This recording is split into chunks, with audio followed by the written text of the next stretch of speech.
જે રીતે તમે કહ્યું કે ગ્રહો અને નક્ષત્ર એ મનુષ્યના જીવનમાં અસર કરતા હોય છે, તો આ વાત સાચી છે કે આમાં શું તથ્ય છે? કે ખાલી મજૂરી કરવાથી સુખી થવાતું હોય તો આ જગતમાં સૌથી વધારે સુખી કોણ હોય? આપણા પ્રાઇમ મિનિસ્ટર શ્રી નરેન્દ્રભાઈ મોદી, તો એ હજી ભવિષ્યમાં ફરીથી સત્તા પર આવશે. ઘણા લોકો એવું બી સજેસ્ટ કરતા છે કે આ કર્મકાંડ કરો, આ પૂજા કરો, તેનાથી તમને લાભ થશે. એ સાચેમાં થતું હોય છે કે ખાલી વાતો છે? તો મારે તમને એક પૂછવું હતું કે શું ભવિષ્યમાં ભારત અને પાકિસ્તાન વચ્ચે યુદ્ધ થવાની સંભાવના છે? ઉચ્ચ કક્ષાના લોકો હોય કે અમુક લોકો હોય કે પોતાના દ્વેષને, પોતાના ઈર્ષા ખાતે અમુક મારણ ક્રિયા, તાંત્રિક પ્રક્રિયાને એવું બધું કરતા હોય, તો આ બધી વાતો સાચી છે કે ખાલી એક મનગણત વાર્તાઓ છે?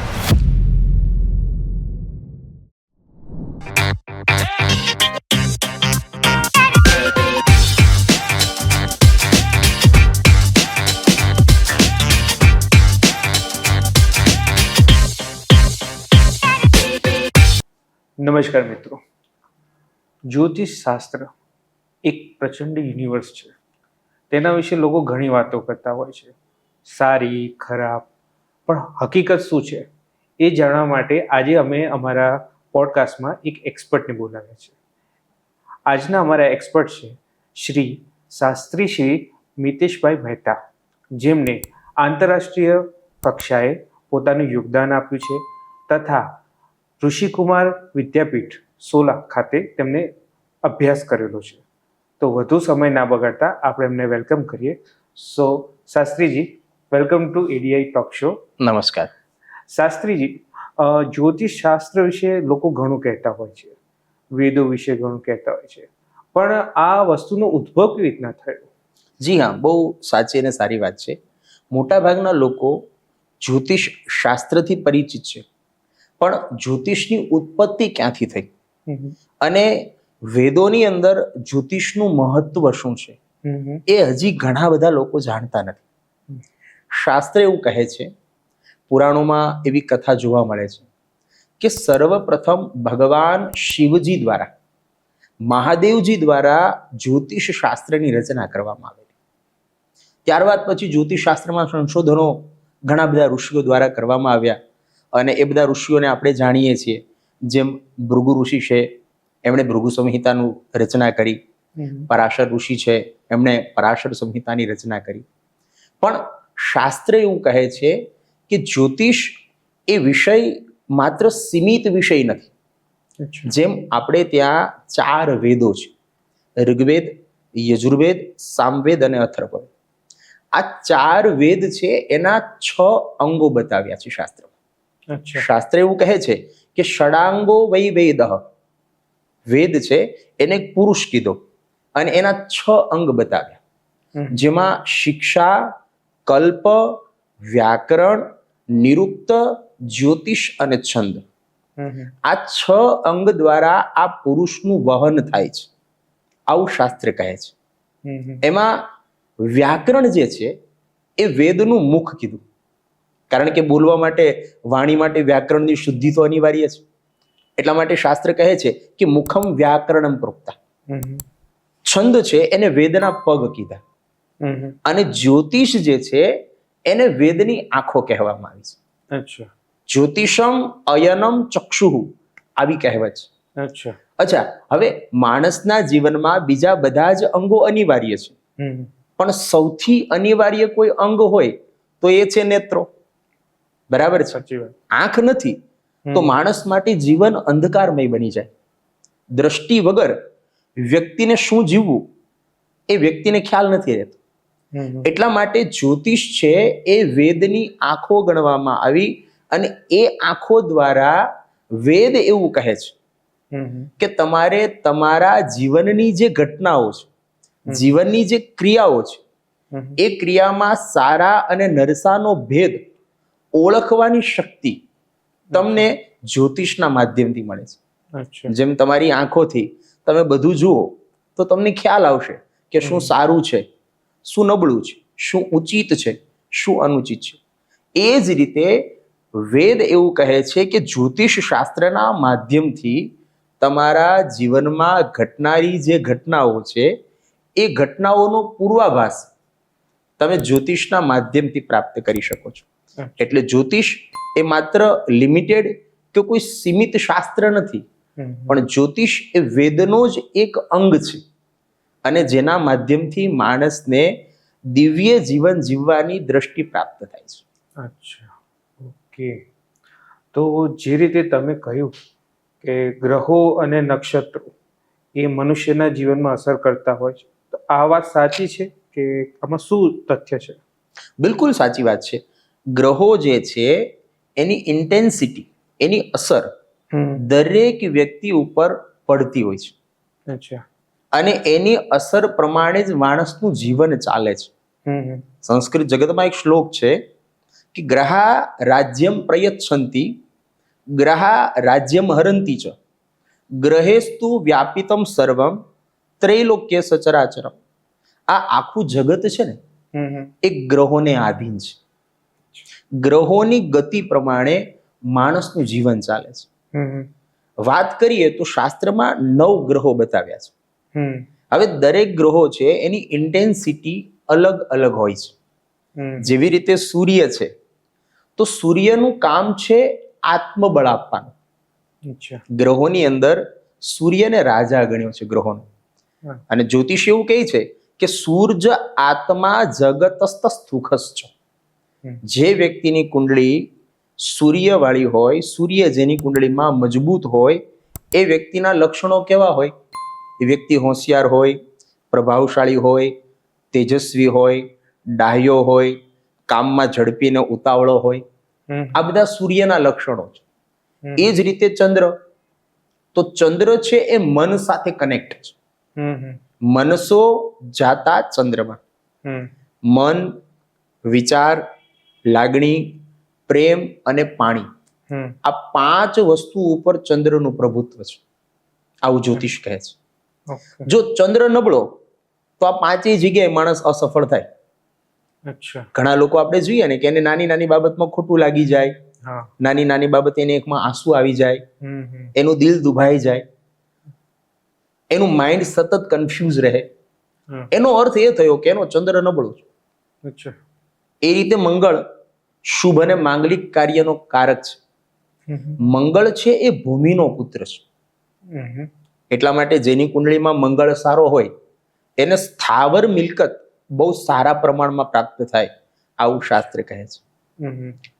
માથા ઉપર કર્જ થઈ ગયું હોય, ઋણ થઈ ગયું હોય, તો પણ મંગળની ઉપાસના કરવામાં આવે તો વ્યક્તિને ઋણમાંથી મુક્તિ મળે છે. અને આવું શાસ્ત્ર કહે છે કે મંગલો ભૂમિપુત્રશ્ચ ઋણહર્તા ધનપ્રદ, સ્થિરાસનો મહાકાય સર્વ કર્મ વિરોધક. તો આ મંગળના બધા અલગ અલગ પ્રભાવો છે. બ્લડનો કારક પણ મંગળને ગણવામાં આવ્યો છે. મંગળ જો ખાડે હોય, છઠ્ઠે, અને નીચ રાશિનો પડ્યો હોય તો શરીરમાં લોહીને લગતી બીમારીઓ અથવા તો બ્લડ કેન્સર, આના ચાન્સીસ પણ વધી જતા હોય છે. પછી બુધ છે, તો બુધનું કામ સૌમ્યતા વાળું છે. બુધના 2 કારક છે. એક તો સારું ગણિત, મેથેમેટિક. સારો સીએ થવું હોય સાહેબ તો તમારો બુધ સારો હોવો જોઈએ. અને બુધ બીજું આપે છે વાણી, સ્પીચ. જુઓ, જ્ઞાન છે ને એ અલગ વસ્તુ છે, પણ પ્રેઝન્ટેશન છે ને એ અલગ વસ્તુ છે. બુદ્ધ છે એ માણસને પ્રેઝન્ટેશન આપે કે વસ્તુ કે વાતનું પ્રસ્તુતિકરણ કેવી રીતે કરવું. ઘણા વ્યક્તિની વાતો એવી હોય કે આપણને એમ થાય કે ભાઈ સાંભળ્યા કરીએ, મજા આવે છે. શબ્દો એનું ચયન એ બુદ્ધ દ્વારા નિશ્ચિત.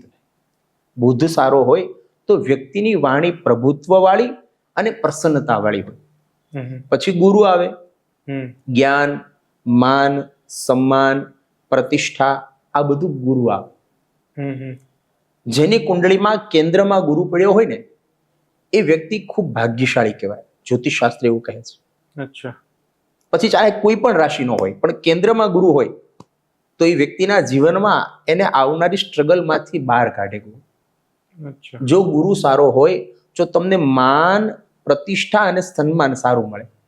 ઘણા લોકો ફરિયાદ કરતા હોય છે ને કે મહેનત બહુ કરીએ છીએ, ઘસાઈએ છીએ બહુ, પણ જશ નથી મળતો. આનું કારણ એક જ છે કે જેની કુંડળીમાં ગુરુ સારો નથી એ વ્યક્તિને જશ નહીં મળે. એ જ ગુરુ સારો હોય તો જશ પણ મળશે, પ્રતિષ્ઠા પણ મળશે, માન પણ મળશે અને ઓછી મહેનતમાં જાજુ વળતર પણ મળશે.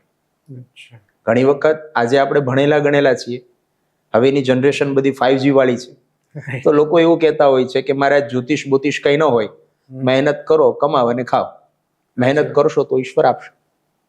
તો એ લોકો માટે એક જ ક્વેશ્ચન છે કે ખાલી મજૂરી કરવાથી સુખી થવાતું હોય તો આ જગતમાં સૌથી વધારે સુખી કોણ હોય?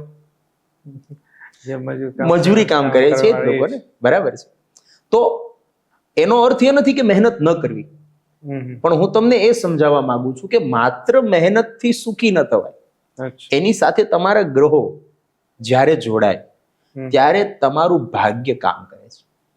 પછી આવે શુક્ર, સુખ, ભોગ, સંપત્તિ, આ બધી વસ્તુ શુક્ર દ્વારા પ્રાપ્ત થાય. સારી પત્ની અથવા સારો પતિ પણ શુક્રના માધ્યમથી પ્રાપ્ત થાય.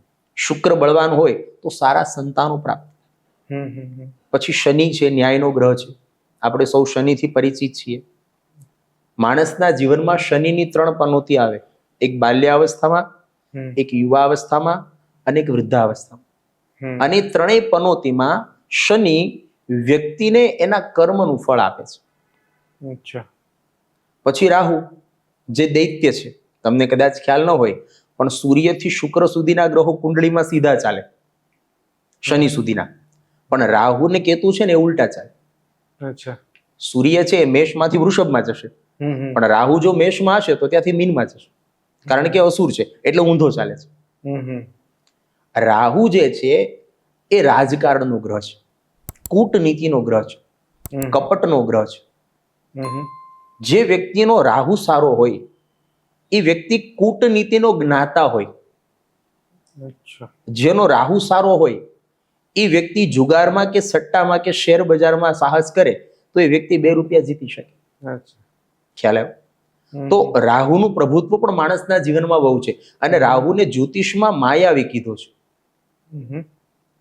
માયા કરે, જે નથી એ બતાવે, અને તમે ત્યાં પહોંચો એટલે ત્યાં કશું જ ના હોય.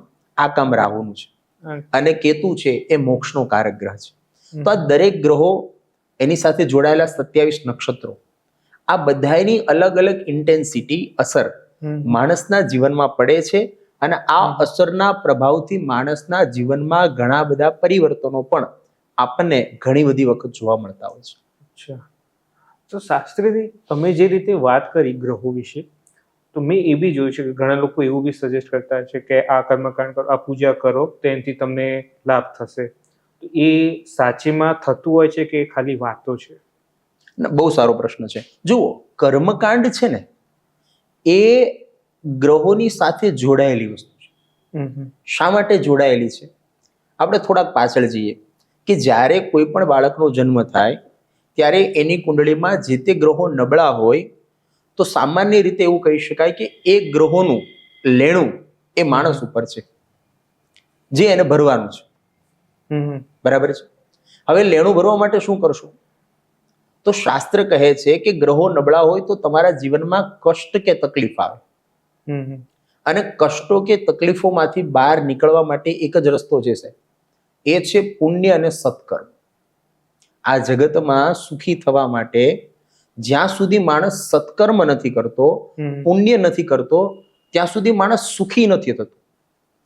સાધન સંપન્ન થઈ શકે, ફેસિલિટીઝ મળી શકે, ઘણા બધા પૈસા માણસ કમાઈ લે તો ફેસિલિટીઝ મળી શકે, but money can not buy happiness. પૈસો આનંદ ખરીદી શકતો નથી. એટલા માટે કર્મકાંડ કે કર્મકાંડના માધ્યમથી માણસ જે જપ કરે છે, કે બ્રાહ્મણો પાસે જે જપ કરાવે છે, કે જે બ્રાહ્મણો યજ્ઞ કરે છે, એ કે જે તર્પણ કરે, બ્રહ્મભોજન કરે, માર્જન કરે, જે પંચાંગ કર્મ કરવામાં આવે એના દ્વારા પુણ્ય એકત્રિત થાય છે. અને એ પુણ્યનું ફળ શ્રેયોદાન રૂપે યજમાનને આપવામાં આવે છે. અને એ પુણ્યના માધ્યમથી વ્યક્તિના જીવનમાં રહેલી જે તકલીફો છે, જે ગ્રહોના કારણે છે, એમાંથી એ વ્યક્તિને મુક્તિ મળે છે. શાસ્ત્ર એવું કહે છે કે જ્યારે કોઈ પણ ગ્રહ નબળો હોય ત્યારે એની એક જપ સંખ્યા છે. સપોઝ આપણે સૂર્યની વાત કરીએ તો સૂર્યના 7,000 જાપ હોય, અચ્છા. પણ શાસ્ત્ર પ્રમાણે એવું છે, સંતોના મોઢે સાંભળ્યું છે કે 7,000 સતયુગમાં થતા, પછી ત્રેતા, પછી દ્વાપર અને પછી કળિયુગ. તો કળિયુગમાં 4 ગણા જપ કરવા. હવે આમાં 2 પદ્ધતિ છે પાછી. વેદ મંત્ર પણ છે અને પુરાણોક્ત શ્લોક પણ છે. અચ્છા. બ્રાહ્મણ હોય તો વેદોક્ત કર્મ કરવું, અન્ય જ્ઞાતિ હોય તો પુરાણોક્ત કાર્ય કરવું. અચ્છા. બરાબર. આ કાર્યમાં સૂર્યની જે જપ સંખ્યા છે 7 ગુણ્યા 4 તો 28,000 જાપ પહેલા સૂર્યના કરવા પડે. બરોબર. હવે જે જાપ થાય છે એના 10મા ભાગનો યજ્ઞ થાય, એના દશાંશ કહેવામાં આવે. અચ્છા. તો 2800 આહુતિ સૂર્યની પડવી જોઈએ. જપ થયા, યજ્ઞ થયા પછી એનું તર્પણ થાય. 2800 ના 10મા ભાગનું તર્પણ કરવું પડે, 280. એના 10મા ભાગનું માર્જન થાય 28, અને એના 10મા ભાગના બ્રાહ્મણો જમે, એટલે 2.8, એટલે 3 બ્રાહ્મણ તમારે જમાડવા. એ આ એક આખી ક્રિયા છે. જપ, દશાંશ, તર્પણ, માર્જન ને બ્રહ્મભોજન. કર્મકાંડ દ્વારા જે આખું આ પંચાંગ કર્મ કરવામાં આવે, આ કર્મના માધ્યમથી જે તે યજમાનનું પુણ્ય વધે. એનું પુણ્ય વધે, એના દ્વારા એ વ્યક્તિના જીવનમાં જે તકલીફો કે સમસ્યાઓ છે એ સમસ્યાઓમાંથી એને મુક્તિ મળે. અને સરળ શબ્દોમાં કહું તો જે વ્યક્તિ તમારાથી નારાજ હોય એના તમે વખાણ કરો, એની તમે સ્તુતિ કરો, એને મનગમતી વસ્તુ તમે જમાડો, એને મનગમતા કપડા તમે પહેરાવો, તો એ માણસનો ક્રોધ છે એ શાંત થઈ જશે. બસ આપણા શાસ્ત્રમાં ઋષિ મુનિઓએ ગ્રહોની પૂજા કર્મકાંડના માધ્યમથી આ જ પ્રમાણે બતાવી છે. અચ્છા, બરોબર. અચ્છા, હવે આપણે જ્યોતિષ વિદ્યાથી ભવિષ્યનું પ્રિડિક્શન કરી શકીએ છીએ. તો મારે તમને એક પૂછવું હતું કે શું ભવિષ્યમાં ભારત અને પાકિસ્તાન વચ્ચે યુદ્ધ થવાની સંભાવના છે? જી, સંભાવનાઓ ચોક્કસ છે. અને હજી પણ અત્યારે ગુરુ વક્રી ચાલી રહ્યો છે. અચ્છા. એટલે યોગો ચોક્કસ એવા ખરા કે ભારત અને પાકિસ્તાન વચ્ચે પણ કંઈ થઈ શકે, અને વિશ્વમાં પણ કોઈ નાની મોટી હલચલ થાય કે કોઈ યુદ્ધો છે, કોઈ બીમારીઓ છે, કોઈ મહામારી છે, અથવા તો કોઈ એવી વિપદાઓ આવે કે જે વિપદાઓ માણસના જીવનને થોડી સમસ્યાઓ કે તકલીફો આપે, આવા યોગો ચોક્કસ છે. અને હજી જૂન મહિનાની 1લી તારીખ સુધી આ બધી જ વસ્તુની સંભાવનાઓ દેખાઈ રહી છે. અને ભારત પાકિસ્તાન વચ્ચે પણ યુદ્ધ થશે, મોટે પાયે થશે એવું નથી કહેતો, પણ ચોક્કસ નાની મોટી કોઈ ઘટનાઓ ઘટશે એ નિશ્ચિત વસ્તુ છે. અચ્છા, તમે આ કીધું તો મને એક બીજી વાત પૂછવી છે કે આપણા પ્રાઇમ મિનિસ્ટર શ્રી નરેન્દ્રભાઈ મોદી, તો એ હજી ભવિષ્યમાં ફરીથી સત્તા પર આવશે? જી ચોક્કસ. હજી આવનારી ચૂંટણીમાં 2029માં ફરી વખત ભાજપની સરકાર આવશે. હા, ભાજપને થોડી તકલીફ પડશે, પણ ચોક્કસ ભાજપની સરકાર આવશે. અને આપણા આદરણીય પ્રધાનમંત્રી નરેન્દ્રભાઈ મોદી, એમનું વર્ચસ્વ કહો, એમનું જ્ઞાન કહો, એમનું ભાગ્ય કહો કે એમની મહેનત કહો, આ બધી જ વસ્તુ એમની પાસે બહુ સારી છે. અને એના ગ્રહો પણ એવા સારા છે. જો ગ્રહો સાથે જ્યારે માણસની નીતિ અને કર્મ સારા હોય ને, ત્યારે એ વ્યક્તિનું સામ્રાજ્ય લાંબા કાળ સુધી ચાલે. ખ્યાલ આવ્યો? તો એમના અનુષ્ઠાનો પણ આપણે અવારનવાર જોતા હોઈએ છીએ, સાંભળતા હોઈએ છીએ. નવરાત્રિમાં એ અનુષ્ઠાન કરતા હોય છે, સત્કર્મો પણ વારંવાર કરતા હોય છે, ધર્મ સાથે પણ એ જોડાયેલા છે.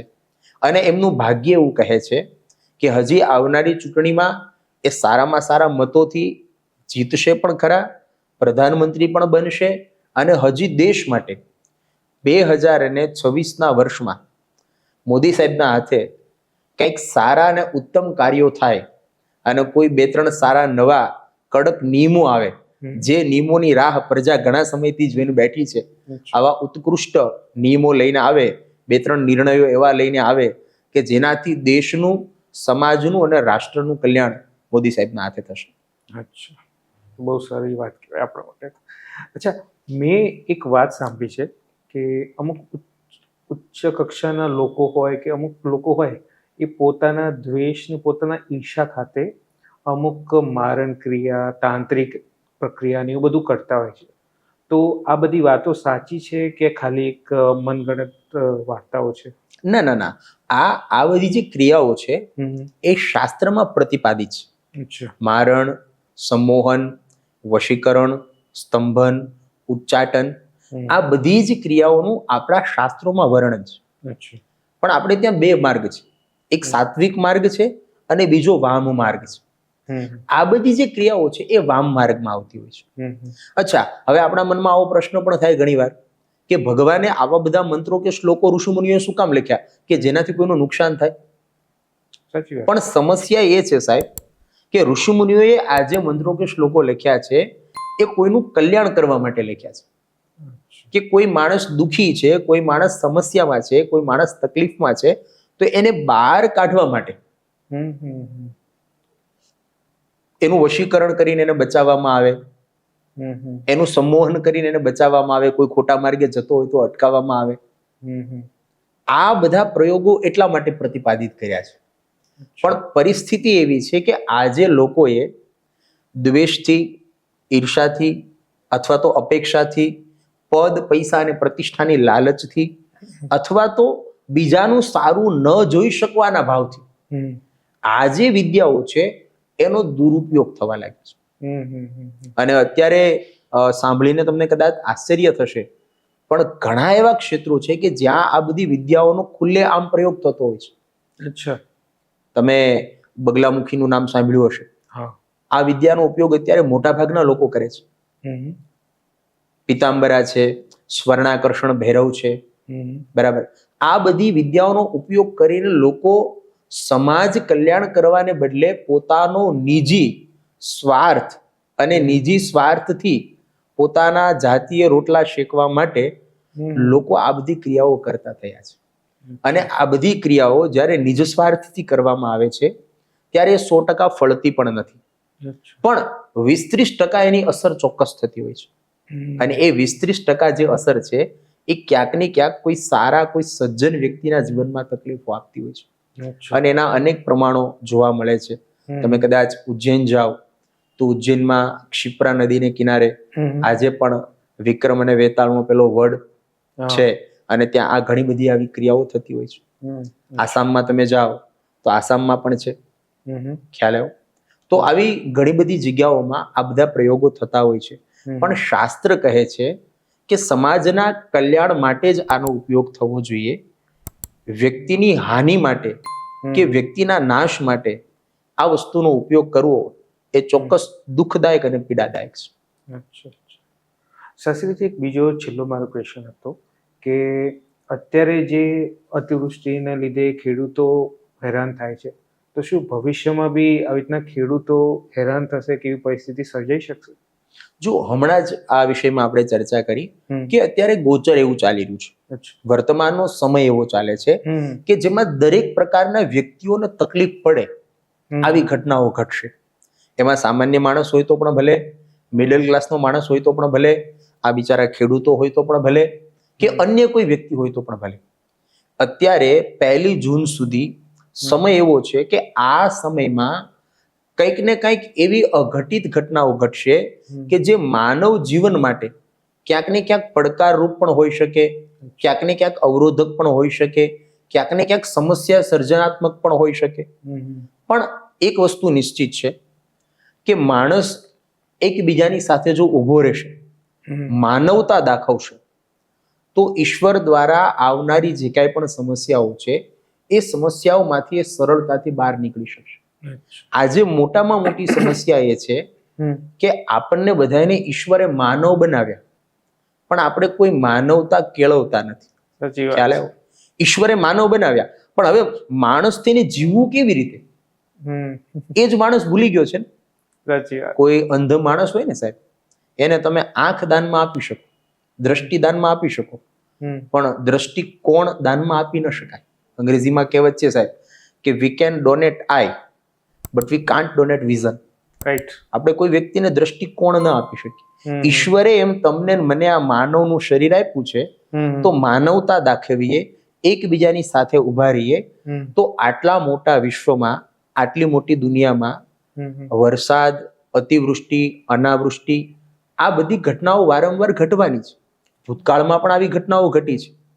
પણ જે તે સમયે લોકોએ માનવતા દાખવીને, ખ્યાલ આવ્યો, આ પોતાના દેશને, પોતાના રાજ્યને કે પોતાના સમાજને બચાવ્યા છે. આજે મુશ્કેલી એ છે કે ક્યાંક ને ક્યાંક માણસ માનવતા ભૂલતો જાય છે અને પરિણામે આજે ઘટનાઓ ઘટે છે એને બહુ મોટી લાગે છે. ઈશ્વર તમને મને જે આપે છે એ આપણને દેખાતું જ નથી. સામાન્ય માણસ હોય ને સાહેબ, એક દિવસમાં 21,600 વખત શ્વાસ લે. હવે ઓક્સિજનની ગણતરી તમે કરો તો 3 બોટલ ઓક્સિજન રોજની જોઈએ, બરાબર? પણ ઓક્સિજન કેટલો મોંઘો છે એ આપણને કોરોનામાં ખબર પડી. ખાલી 80,000 લોકોને ઓક્સિજન પહોંચાડવાનો હતો, છતાં આપણને બેડ મળતા, કારણ કે માનવતા તૂટી હતી. બરાબર છે? કોઈને વધારે પૈસા આપીને બેડ લઈ લેવો છે એટલે પેલો ગરીબ માણસ દુઃખી થાય છે. તો આ જે માનવતાની એકતા છે એ જો આપણા જીવનમાં હશે તો આવી જે ઘટનાઓ છે એમાંથી આપણે સરળતાથી ચોક્કસ બહાર નીકળી શકીશું. શાસ્ત્રીજી, તમે જે તમારો કિંમતી સમય અમારી સાથે શેર કર્યો અને જે આ રસપ્રદ ને આ વાતો શેર કરી, બહુ જ અમારા ઓડિયન્સ માટે ને અમારા માટે બહુ જ કામમાં આવે એવી છે. તો તમે તમારો જે સમય આપ્યો તેના બદલ ખૂબ ખૂબ આભાર કે તમે આવ્યા. ધન્યવાદ. Thank you. જય શ્રી કૃષ્ણ.